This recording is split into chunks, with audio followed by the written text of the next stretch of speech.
hadiahnya surga. Karena kalau hadiahnya permen, baru gampang sabar.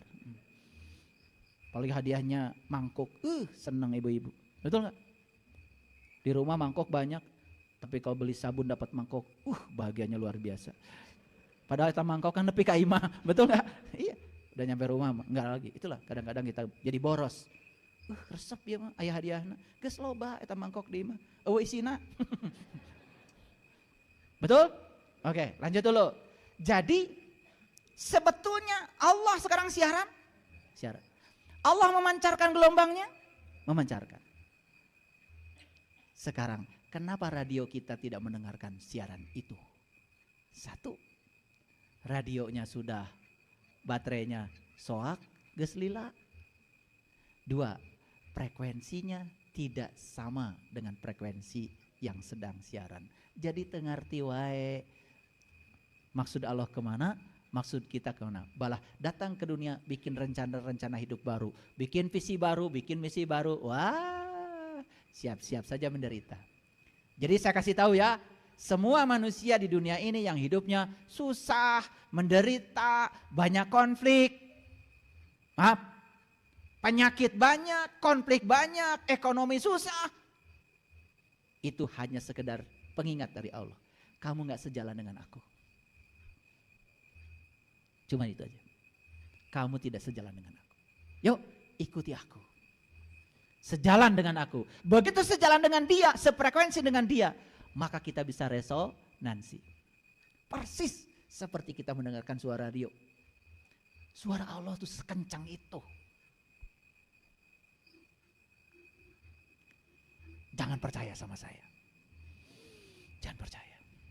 Kalau belum membuktikan. Nanti kalau sudah membuktikan belum percaya.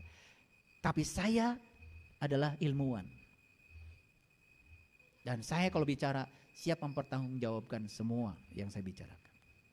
Bahkan di ruangan ini mungkin ada yang sudah mengalami yang saya sampaikan. Betul? Hidup radionya?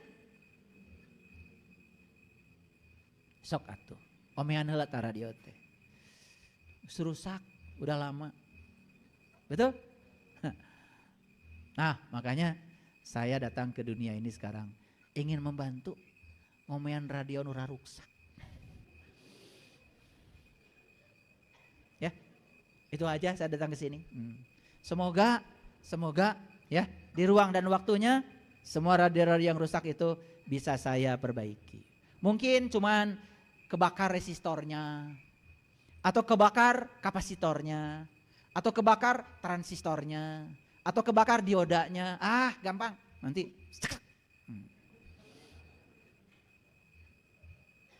karena gini, radio terbakar satu aja resistornya paeh. Betul nggak? Karena sistem rangkaian yang terintegrasinya tidak terintegrasi lagi. Bahkan sekarang radio kita udah nggak pakai lagi transistor, resistor, semua sudah digabung menjadi IC namanya, integrated circuit. Makanya jadi simpel kayak gini. Di HP saya ada radionya loh. Dan sekarang tidak kelihatan lagi wujud besarnya, nggak perlu lagi. Karena sekarang sudah memasuki abad nano kita ini.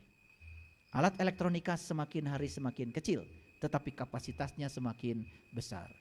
Karena itu karyanya orang soleh. Itu soleh.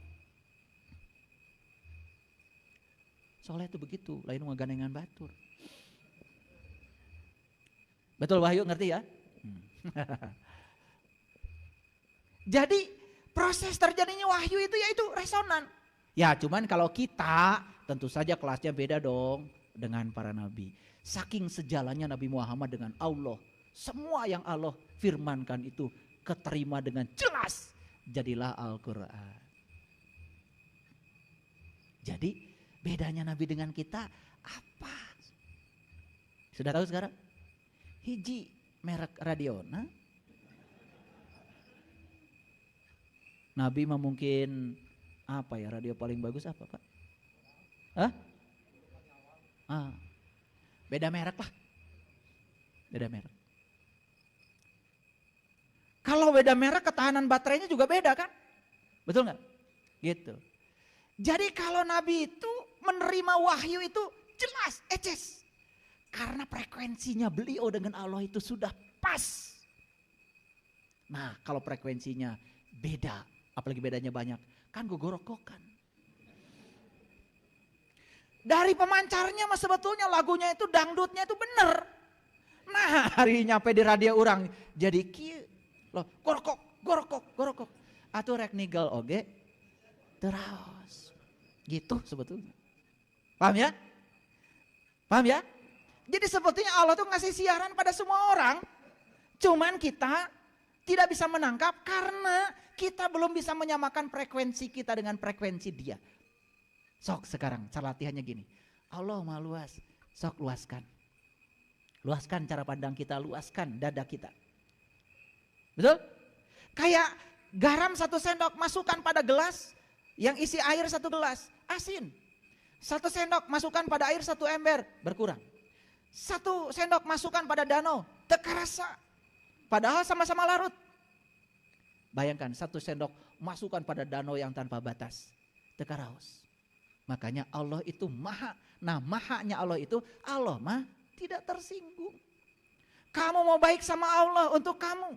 Kamu buruk sama Allah untuk kamu. Allah tidak pernah ternoda oleh perilaku kamu. Jadi salah kalau kita mengatakan Allah itu akan menghukum saya, mengutuk saya. Emang Allah itu gelas gitu? Yang suka tersinggungan kan kamu. Betul? Nih saya kasih tahu. Kompor gas yang paling berbahaya itu kan gasnya bukan kompornya. Kalau bocor ke selangnya masuk ke dalam ruang di gas itu terbakar sesaat meledak. Ledakan itu hanya terjadi di ruang sempit. Karena energi besar ruangnya sempit terjadi ledakan. Kalau ruangnya luas tidak ada efek ledakan itu. Betul apa tidak? Jadi yang kalian suka meledak. Udah ala lancur ya. Ini keseringan meledak. Betul nggak? Keselut dikit aja api, der. Keselut dikit, der.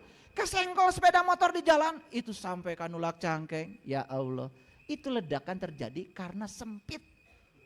Pikiranmu sempit, hatimu sempit, maafmu sempit, kebencianmu yang banyak. Nukia yang asup sorga.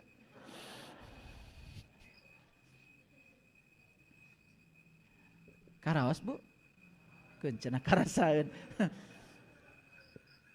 Allah maha luas, cing luas jika Allah. Allah maha sabar, cing sabar jika Allah. Allah maha welas, maha asih, sing welas asih, sing nyahan. Terutama sing nyaah kanu ngewa. Taeta nu hese. Betul? Harinya kanu nyaah ka urang mah eta mah belum bagus. Itu hanya tukar menukar kebaikan. Dan kalau kalian baru sayang sama orang yang sayang pada kalian, kalian belum baik. Dan ciri orang baik itu sudah selesai dengan dirinya. Orang mau apapun pada kamu, kamu tetap aja sayang pada. Tah, ilmu tertinggi itu ternyata nyaah kanu ngewa. Bukan tahajud. Bukan sholat duha. Itu hanya instrumennya, itu pun kalau benar melakukannya. Kalau nggak benar, hanya membuat kamu jadi sombong saja. Merasa diri sudah banyak pahala. Padahal akhlaknya masih seperti itu. Memperlakukan orang lain pun masih seperti itu. Penuh dengan kebencian dan curiga. Betul? Kencana karasaan.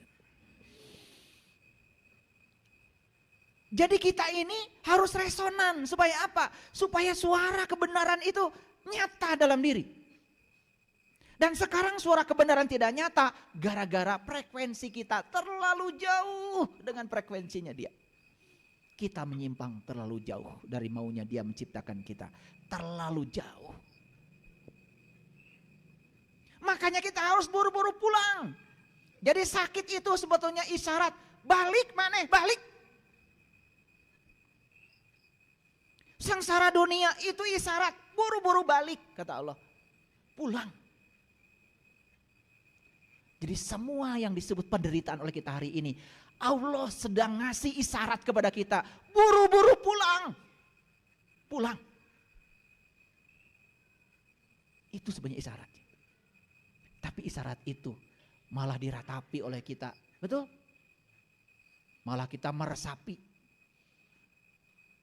Meresapi teh hese. Anduk ke hese. Komo sapi gede, betul?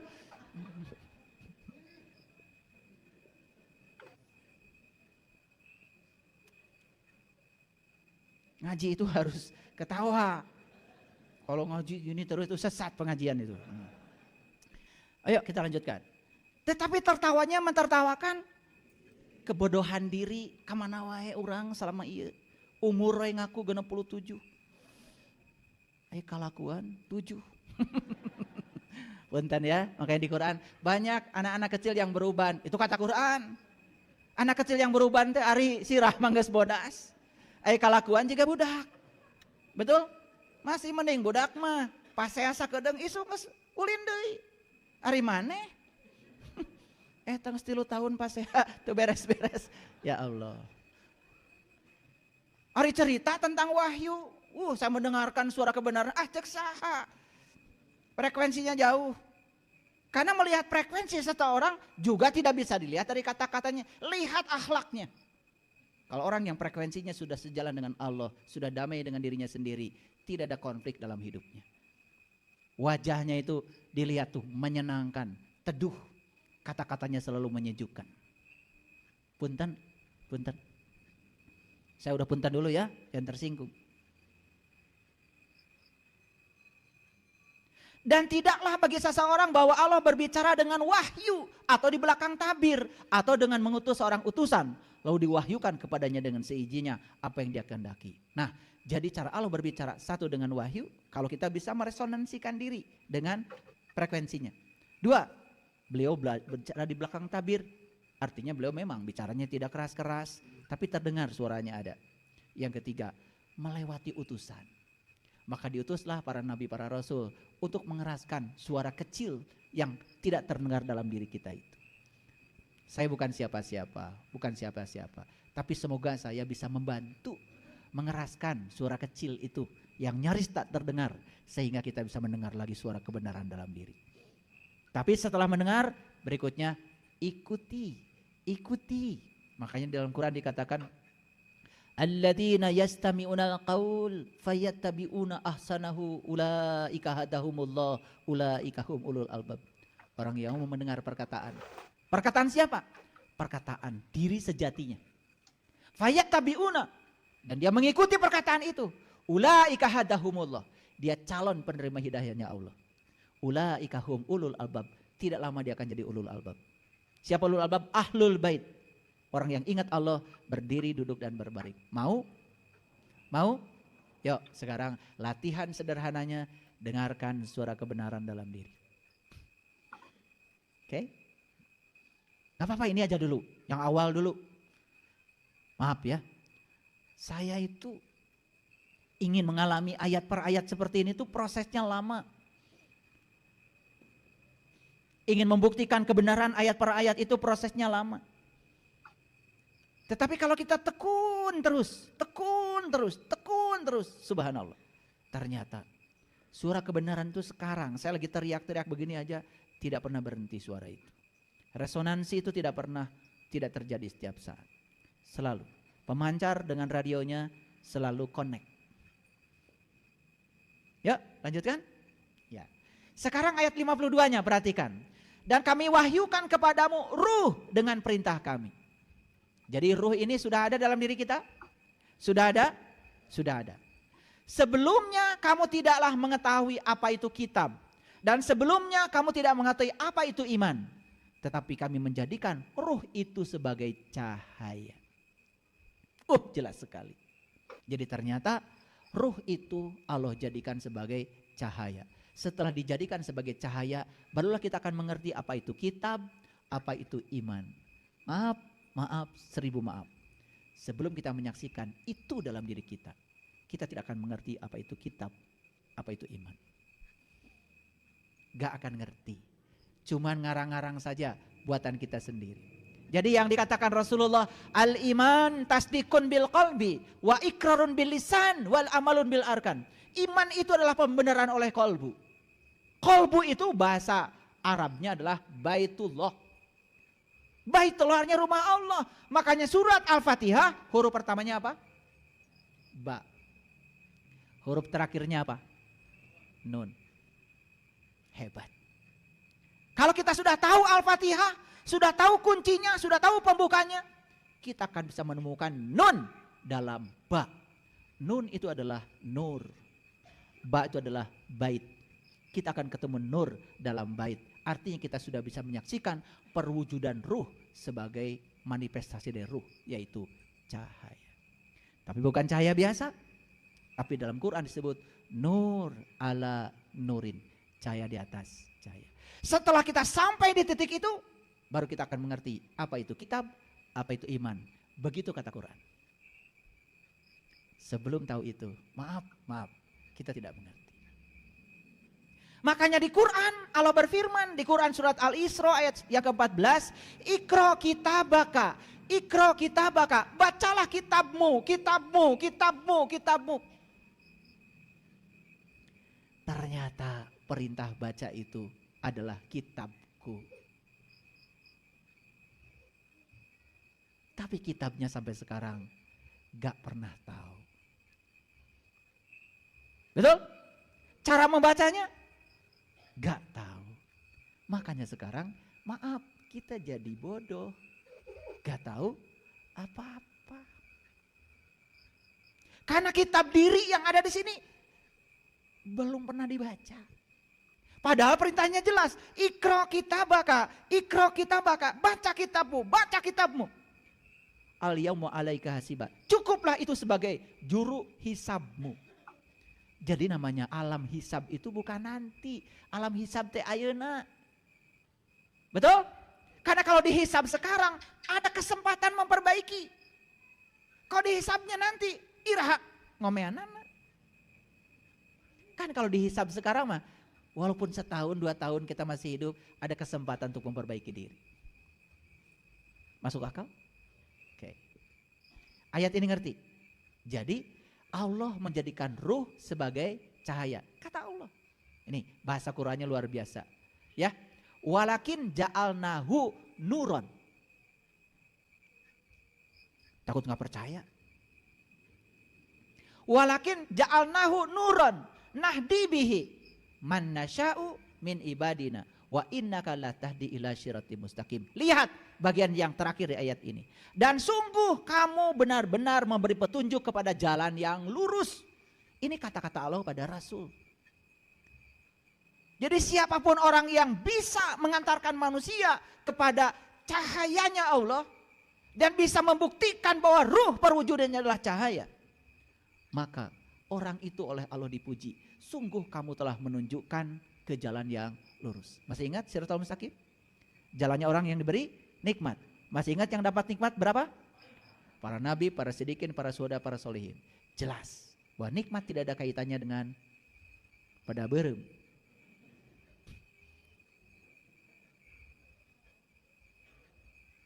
Kan kita suka salah. Begitu makan sama pada berem, sama jengkol, putih, timel, aduh mani nikmat. Teu aya di Quran nuang pada berem dapat nikmat.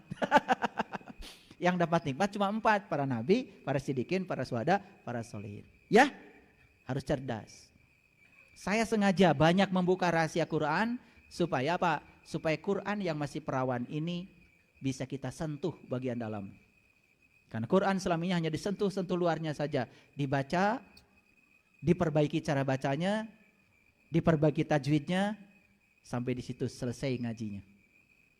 Diperbaiki suaranya, biar ngahaleangna rada sae gitu. Stop sampai di situ. Betul apa tidak? Tapi isinya belum kita sentuh.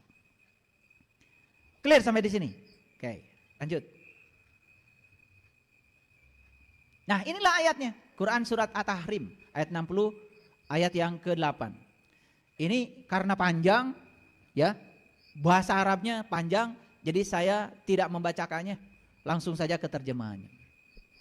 Hai orang-orang yang beriman, kembalilah kepada Allah dengan kembali yang bersih. Paham maksudnya? Kembalilah kepada Allah dengan kembali yang bersih. Kenapa ada kata begitu? Jadi pengen saya membacakan bahasa Arabnya ya.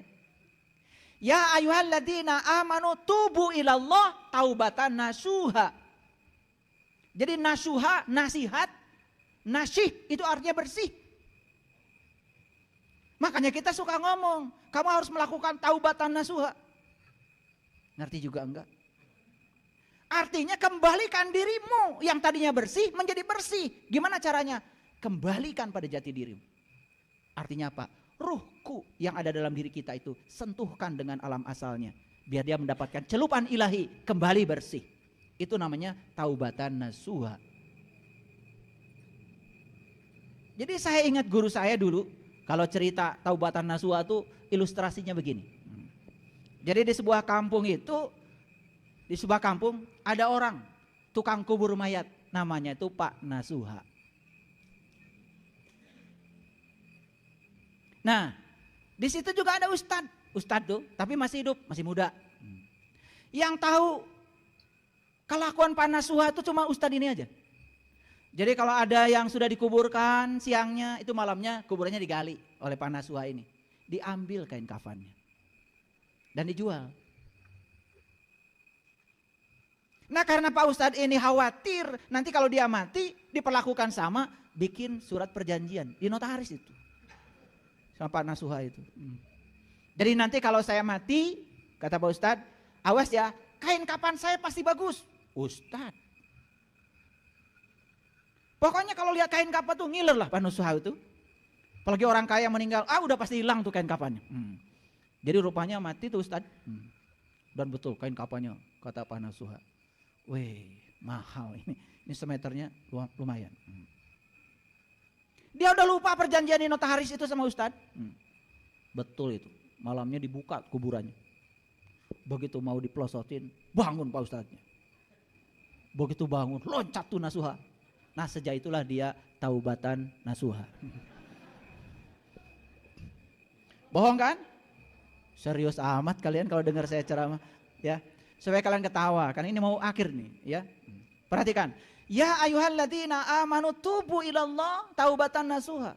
Jadi ayat ini mengatakan kepada kita, hai orang yang beriman, kembali kamu kepada Allah dengan kembali yang bersih. Nih lihat saya. Piring kalau ingin bersih tentu dicuci dengan air. Betul? Jiwa kita yang kotor ini tidak ada lagi obatnya kalau ingin bersih. Cuci dengan Dia yang Maha Suci. Itu sebabnya jiwa kita harus dimanunggalkan dengan Dia yang Maha Suci. Itu harus tahu caranya. Paham ya? Ini agak dalam nih saya bicara. Karena terlalu dalam saya tarik lagi nih, tarik lagi. Belum saatnya kalian dengar terlalu jauh. Tapi itu maksudnya. Niscaya Robmu menutupi kesalahan-kesalahanmu dan memasukkanmu ke dalam jannah yang mengalir di bawahnya sungai-sungai. Ini harus dialami sendiri. Ternyata jannah itu mengalir di bawahnya sungai-sungai. Awas, tidak seperti sungai Cikapundung. Karena kalau ada sungai langsung gitu. Karena jannah dalam bahasa Quran bukan geografis, tapi psikologis. Jadi artinya kita akan merasakan suatu keindahan di dalam diri kita yang tidak bisa diceritakan dengan kata-kata. Aliran kehidupan, aliran energi dalam kehidupan luar biasa. Saya kalau cerita ini pengennya nangis.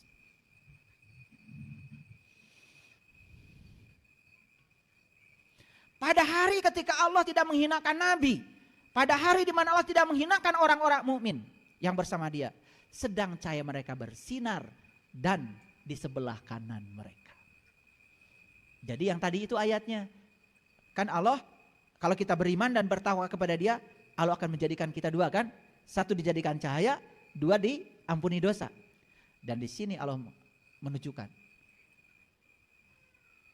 Pada hari ketika Allah tidak menghinakan Nabi, tidak menghinakan orang-orang mukmin yang bersama dengan Dia, sedang cahaya mereka bersinar di hadapan dan di sebelah kanan mereka.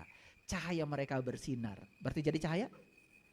Wah, kalau Bapak Ibu sudah sampai mengalami ayat ini, di sini, di kehidupan sini